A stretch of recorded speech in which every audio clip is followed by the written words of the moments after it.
persidangan Niki yang masih hot nih. Ya. Niki minta penangguhan penahanan. Mhm. Menurut Bapak, sebagai praktisi hukum yang sudah melarang Buana sebagai advokat juga, bisa nggak sih Pak seorang terdakwa yang sudah di kursi panas bisa Ya, ditangguhkan penahanan?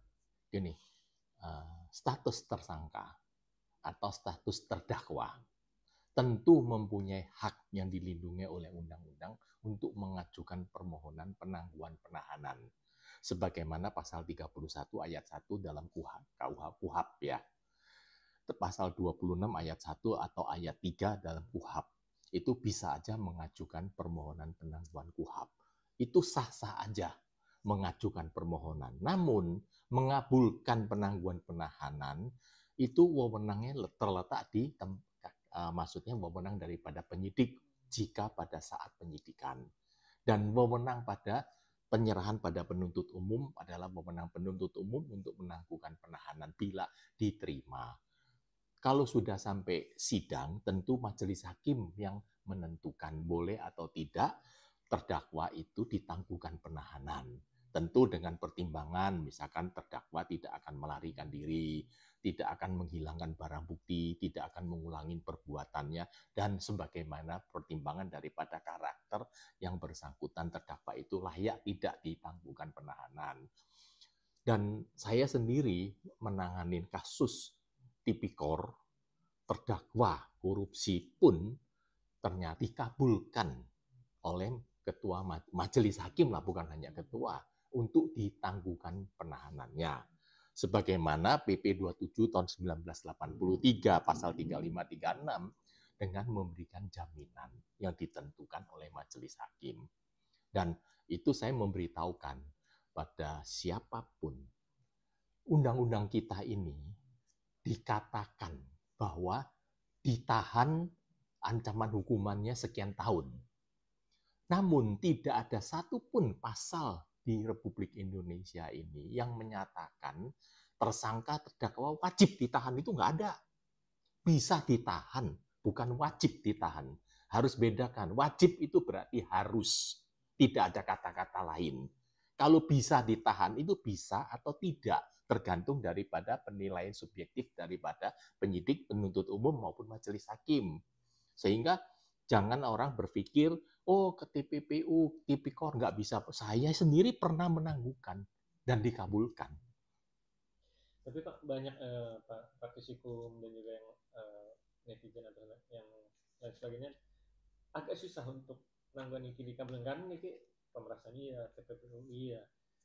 Banyak yang beranggapan ini. Jadi gini, seseorang sebelum diputus menyai kekuatan hukum putusan yang berkekuatan hukum tetap, tiada seorang pun di dunia ini boleh mengatakan bahwa dia itu adalah melakukan perbuatan tindak pidana. Kita adalah istilah hukum kita ini adalah praduga tak bersalah. Dengan demikian tidak bolehlah kita secara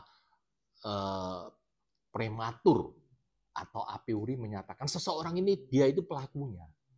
Bagaimana bisa memberikan kesimpulan bahwa dia itu pelakunya?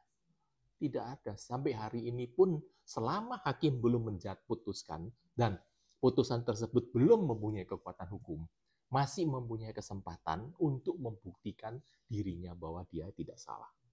Kan Bah, gitu. terkait dari Bapak bilang dia bisa membuktikan gitu misalnya akhirnya di persidangan tersebut, isi persidangan tersebut yang Niki menjadi saksi dari Mail, dia mengatakan saat dia WhatsApp ke RG itu hanya bercanda saja, di belakangnya ada emoticon ketawa. Bapak melihatnya seperti apa?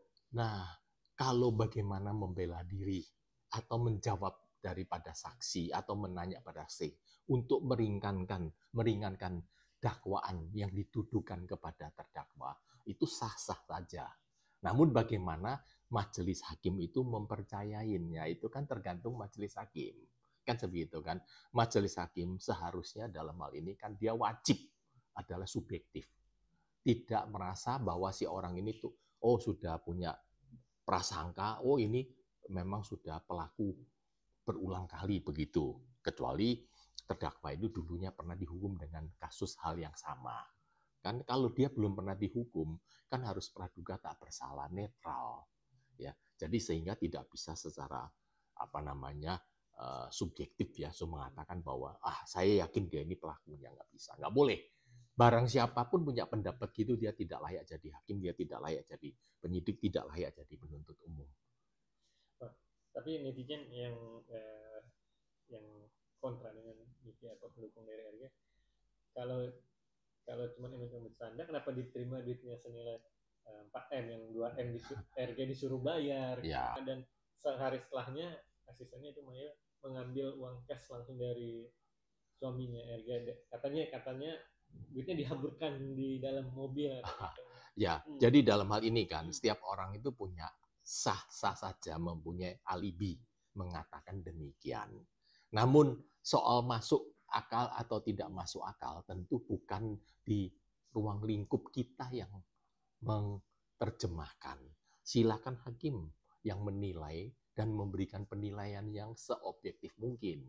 Jadi apapun alasan yang diajukan itu sah, tapi tidak berarti benar, kan gitu. Sah, dia punya hak. Pembunuh pun punya hak mengatakan saya nggak bunuh, boleh. Nggak ada yang mengatakan bahwa dia wajib mengaku. Pengakuan itu bukan suatu syarat utama dalam hal dilakukan pemeriksaan tindak pidana yang dituduhkan kepada yang terdakwa. Jadi pengaku tidak mengaku itu hak sah-sah saja.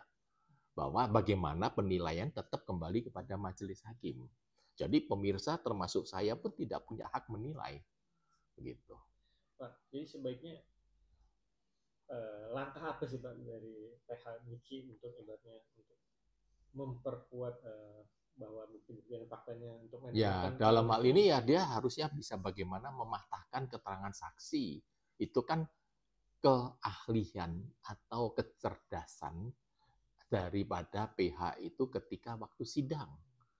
Dia wajib begitu seketika dia bisa mematahkan keterangan saksi. Dia bisa mematahkan keterangan saksi ahli yang diajukan oleh penuntut umum bila ada, kan gitu. Dan dia harus bisa meyakinkan majelis hakim bahwa kliennya tidak salah. Bahwa itu adalah ada upaya daripada seseorang sebagai seorang advokat kan. Ya, kecanggihannya seorang advokat membela kliennya itu kan diuji di sana. Kalau dia tidak bisa meyakinkan, ya berarti akan terbukti dakwaannya. Kalau dia bisa meyakinkan bahwa dakwaannya dinyatakan tidak sah, kan gitu kan? Nah, itu tergantung daripada karakter dan kemampuan setiap advokat yang berbeda. Pak, terakhir sebelum namanya. Dan akhirnya sidang selama hampir minggu yang lalu juga sudah adem ayem, sudah kondusif, tidak seperti yang 2 minggu yang lalu yang agak rusuh-rusuh. Tapi dengan pengawalan ketat, ada aparat polisian, serta media beberapa tidak bisa masuk meliput, cuma dapat digambar di monitor saja. Menurut Bapak sebagai hukum, gimana Bapak? Ini benar-benar kok urgensi banget sih Pak untuk ada di kalau pengawalan itu kan atas permintaan daripada majelis hakim, ya kan? Dalam hal ini penuntut umum juga bisa mengajukan permohonan pengawalan bila dia merasa terdakwanya itu terancam, kan gitu. Namun keputusannya kan tetap kepada majelis hakim. Kalau majelis hakim menganggap bahwa tidak butuh dikawal, penuntut umum pun dia tidak bisa meyakinkan majelis hakim, tetap tidak perlu ada pengawalan. Kalau pengawalan sampai berkelebihan, ya itu tanyakan kepada majelis hakim sama penuntut umum. Ada ancaman apa yang kira-kira menyebabkan kalian itu meminta pengawalan satu peleton, misalkan gitu kan, tanya dong, kan gitu kan, saya tidak bisa menjawab, tapi sah-sah saja minta pengawalan kalau dalam hal ini terdakwa penuntut umum merasa terdakwa ini terancam, kan gitu, misalnya seorang pembunuh terancam oleh keluarganya, emosi, dia harus dapat pengawalan, wajar, kan gitu kan, apakah dalam hal ini terdakwa itu mendapat posisi dia terancam. Ya kan? Kalau tidak terdapat posisi terancam, kenapa harus dikawal begitu ketat? Tanya sama mereka, kan begitu. Kalau sekarang ada media yang tidak diizinkan, media itu harus berani mengajukan protes. Sebagaimana saya sebutkan sebelumnya, sidang terbuka oleh umum tidak ada hak sedikit pun majelis hakim melarang media mengcover beritanya. Tidak ada wewenang sedikit pun. Harus berani protes. Kalau nggak berani protes, ya salah sendiri ya. Gitu. Oke.